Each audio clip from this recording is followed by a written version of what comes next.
Question number 9 part A, value given है 5a power 4 multiply by 3a square divide by a power -3। Simply solve करने हैं हमने indices और answer जो है वो हमने पॉजिटिव देने हैं। According to statement answer will be in positive form. So सबसे पहले इन दोनों को मल्टीप्लाई करेंगे। 5 3 द 15, यहाँ पे a का पावर 4 है और यहाँ पे 2 है। तो हम जानते हैं जब a के पावर्स जब मल्टीप्लाई होता है तो पावर्स जो होते हैं वो प्लस हो जाते हैं, तो 4 और 2 ये 6 हो जाएंगे। डिवाइड बाय a का पावर ये माइनस क्यूब है, क्योंकि यहाँ पे डिवाइड है तो हम जानते हैं कि डिवाइड में जो है वो हम वैल्यू को कुछ इस तरह रखते हैं फ्रैक्शन में, a का पावर 6। और यहाँ पे हम एक और भी तरीका कर सकते हैं, या तो इसको डिवाइड को हटा के इसको रेसिप्रोकल के ज़रिए इस पावर को प्लस में चेंज कर दें। एक ये भी वे होता है। दूसरा हम इस तरह से लिखते हैं कि अगर ये डिवाइड में है तो ये नीचे जाएगा a का पावर -3। अब अगर हम इसको सोल्व करें तो ये इस तरह होता है 15 a का पावर 6, और ये अगर a का पावर -3 डिवाइड में है तो ये ऊपर आके प्लस में हो जाता है a का पावर 3। तो ये हो जाएगा 15। सेम ये दोनों ए आपस में मल्टीप्ले में हैं तो मल्टीप्ले में यही रहेगा, और जो इसका पावर है 6 और 3 प्लस हो जाएंगे तो 15a पावर 9। ये डिवीज़न है, इस वजह से ये माइनस में था और इस वजह से ये प्लस में हो गया है। इसी का दूसरा पार्ट कर लेते हैं हम। वैल्यू गिवन है -24 b power -6 divide by 3b का पावर -3 एंड होल स्क्वायर। तो यहाँ पे -24b पावर -6 सेम रखेंगे, क्योंकि ये वैल्यू डिवाइड में है तो हम इसको यहाँ पे नीचे रखेंगे फ्रैक्शंस में। 3 का स्क्वायर करेंगे तो ये हो जाएगा 9, और b का पावर -3 है और इसके ऊपर 2 है। तो पावर के ऊपर जब पावर होता है तो उसको मल्टीप्लाई किया जाता है, तो ये आ जाएगा b का पावर -6। 2 3 द 6 यानी कि b का पावर -6। अब ये 24 है और ये 9 है, तो अगर डिवाइड करें तो ये आ जाएगा 8 3 द 24 एंड 3 3 द 9। ये वैल्यू हमारी माइनस में आएगी क्योंकि 24 माइनस में है। अब ये ऊपर और नीचे दोनों ही वैल्यू सेम है, b power -6 and b power -6। तो या तो हम इन दोनों को यहीं पे ख़त्म कर सकते हैं, या फिर -b और +b लिख के फिर वहाँ पे ख़त्म, सॉरी -6 और +6 लिख के वहाँ पे भी सोल्व कर सकते हैं।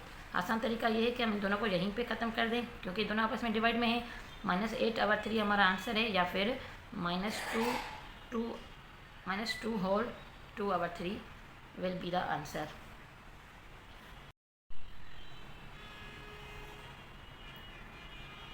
पार्ट सी सॉल्व कर रहे हैं हम।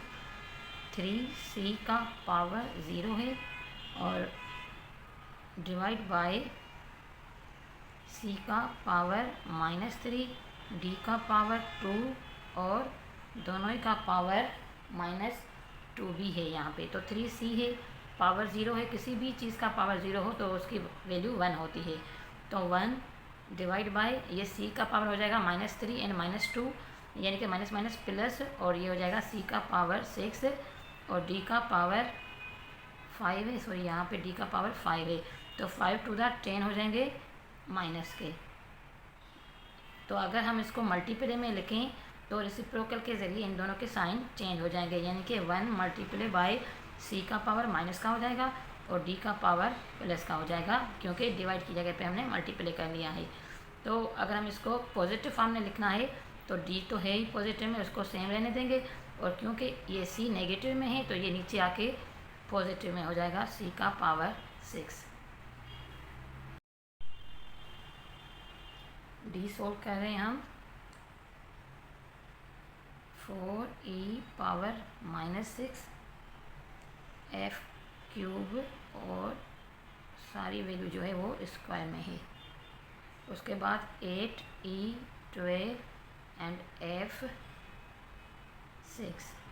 तो यहाँ पे 4 का पहले स्क्वायर लेंगे, 4 4 हो जाएगा, ये हमारे पास 16, 4 का स्क्वायर 16 हो जाएगा, ई का पावर -6 है तो -6 × 2 ई का पावर -12 हो जाएगा, दोनों को मल्टीप्लाई किया है, और एफ का पावर 6 हो जाएगा। नीचे देखें तो ये वैल्यू सेम रहेगी, 8 ई का पावर 12 एंड एफ का पावर 6। तो 16 को 8 से डिवाइड करेंगे तो ये आ जाएगा 2। उसके बाद ये ई माइनस का है, ये भी ऊपर जाके माइनस का हो जाएगा, यानी कि ई के पावर हो जाएंगे -24, और ये भी एफ है, ये भी एफ, और दोनों ही के पावर 6 हैं तो ये दोनों आपस में सोल्व हो जाएंगे। तो आंसर होगा हमारा 2e पावर -24। लेकिन क्योंकि हमने आंसर पॉजिटिव लाना है तो 2 को ऊपर रख के ई को नीचे रख के इसका जो 24 है वो पॉजिटिव में कर लेंगे। क्वेश्चन नंबर 9 का ई करें हम। यहाँ पे वैल्यू गिवन है हमारे पास, ये 3g पावर -3 है और उसके ऊपर पावर 2 भी है, यानी कि स्क्वायर भी है। तो ये हो जाएगा 3 का स्क्वायर हो जाएगा 9, g का स्क्वायर हो जाएगा, g -3 का स्क्वायर हो जाएगा -6, 2 3 6। h का -1 है तो -1 को 2 से मल्टीप्लाई करेंगे तो h का हो जाएगा माइनस का स्क्वायर, मल्टीप्लाई बाय 4 का स्क्वायर करेंगे, -4 का स्क्वायर करेंगे तो ये 16 आ जाएगा। g क्यूब है और ये स्क्वायर है तो ये हो जाएगा g का पावर 6 और h का पावर -4। दोनों ही वैल्यू आपस में मल्टीप्लाई में हैं तो दोनों ही वैल्यूज़ को मल्टीप्लाई ही करेंगे। तो अगर 9 को 16 से मल्टीप्लाई करें तो ये आ रहा है हमारे पास 144। g का पावर -6 है और यहाँ पे प्लस के 6 हैं तो g आपस में सोल्व हो जाएंगे, दोनों ख़त्म हो जाएंगे। h का पावर -2 एंड h का पावर -4, तो हम सिर्फ h का पावर -6 लिखेंगे क्योंकि ये h का पावर -6 है, लेकिन हमने आंसर प्लस में देना है तो 144 का पावर h और ये 6 पॉजिटिव लिखेंगे क्योंकि आंसर पॉजिटिव चाहिए। पार्ट एफ में वैल्यू गिवन है हमारे पास, j का स्क्वायर है और उसके ऊपर पावर -3 है तो 3 और 2 को मल्टीप्लाई करेंगे, j का पावर -6 हो जाएगा, k का माइनस प्लस के 3 हो जाएंगे, मल्टीप्लाई बाय j का स्क्वायर और -3 यानी कि j का पावर सेम -6 और k का पावर, क्योंकि k नीचे है तो मतलब हम कह सकते हैं इसका पावर -3 है और ये -3 है, ऊपर भी -3 है तो k का पावर प्लस के 9 हो जाएंगे, 3 3 9 और ये प्लस के आ जाएंगे। तो ये अगर सोल्व करें हम j का पावर -6 और -6 यानी कि j के पावर 12 हो जाएंगे माइनस के, और k का पावर यहाँ पे 3 है, यहाँ पे 9 तो ये हो जाएंगे k के पावर भी 12। तो j के पावर माइनस में है और हमने आंसर प्लस में देना होता है तो ये j को हम नीचे रख के इसके पावर 12 जो है वो प्लस में कर लेंगे।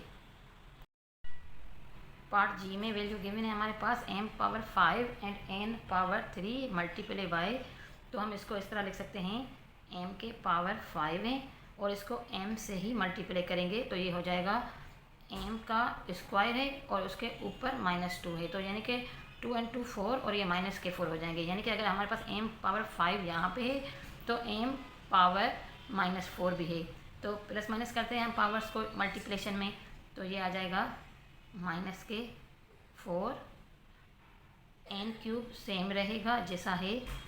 उसके बाद यहाँ पे है हमारे पास मल्टीप्लाई करेंगे क्योंकि m का पावर यहाँ पे -1 है और 2 है तो -2 बन रहे हैं, m का पावर नीचे -2 है, अगर हम उसको ऊपर लेके आए यानी कि इस तरह मल्टीप्लाई करें तो ये माइनस के जो 2 हैं वो प्लस के 2 हो जाएंगे, और n स्क्वायर है तो ये n प्लस का है, यहाँ पे n और ये n का स्क्वायर तो प्लस में है, पॉजिटिव है तो यहाँ ऊपर आके ये माइनस में हो जाएंगे क्योंकि ये रकम नीचे थी फ्रैक्शंस में डिवीजन में, तो हमने इसको ऊपर रखा हुआ है सॉल्व करने के लिए, तो ये इसके साइन चेंज हो गए हैं।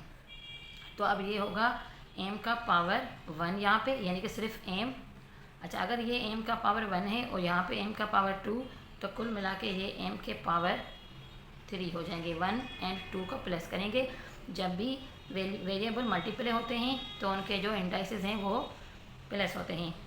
उसके बाद यहाँ पे n क्यूब है और यहाँ पे n का -2 है, तो अगर n क्यूब से -2 करें तो बाकी हमारे पास सिर्फ एक n रह जाएगा, यानी कि m के पावर क्यूब एंड n।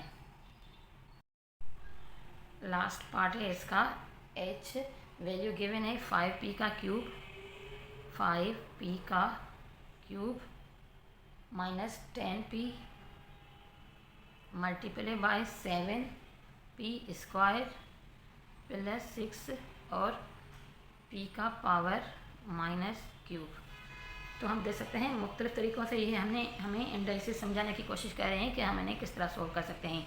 तो 5 का पहले यहाँ पे हमारे पास क्यूब है, तो ये हो जाएगा 125 p का क्यूब, यानी कि सेम p का क्यूब ही रहेगा। माइनस हम बाद में करेंगे, पहले हम मल्टीप्लाई करते हैं। जो वैल्यूज़ हमारे पास होती हैं according to BODMAS rule पहले मल्टीप्लिकेशन होता है। तो यहाँ पे माइनस के 10 है और यहाँ पे 7 है, तो 10 और 7 को मल्टीप्लाई करें तो ये आ जाएंगे 70p और ये p² यानी कि p³ हो जाएंगे। मल्टीप्लिकेशन में पावर्स हमेशा प्लस हो जाते हैं। उसके बाद प्लस 6 है हमारे पास और p माइनस का 3 है, तो अगर हम इसको ऊपर लिखें तो ये हमारे पास प्लस में आ जाएगा। अब देख सकते हैं हमारे पास वैल्यू जो है वो सोल्व करने के बिल्कुल बराबर है। 125 ये भी p³ है, ये भी p³ और ये भी p³, तो p³ सेम ही रहेंगे। 125 में से 70 माइनस करेंगे तो ये आ जाएगा 155। जस्ट सॉल्व करके देखते हैं। 125 माइनस 75 और यस 155, तो ये आ जाएंगे 155 और 155 में 55 ओनली, यस 55 आ जाएंगे। 55 में 6 प्लस करें तो ये आ जाएंगे 61, यानी कि 61p³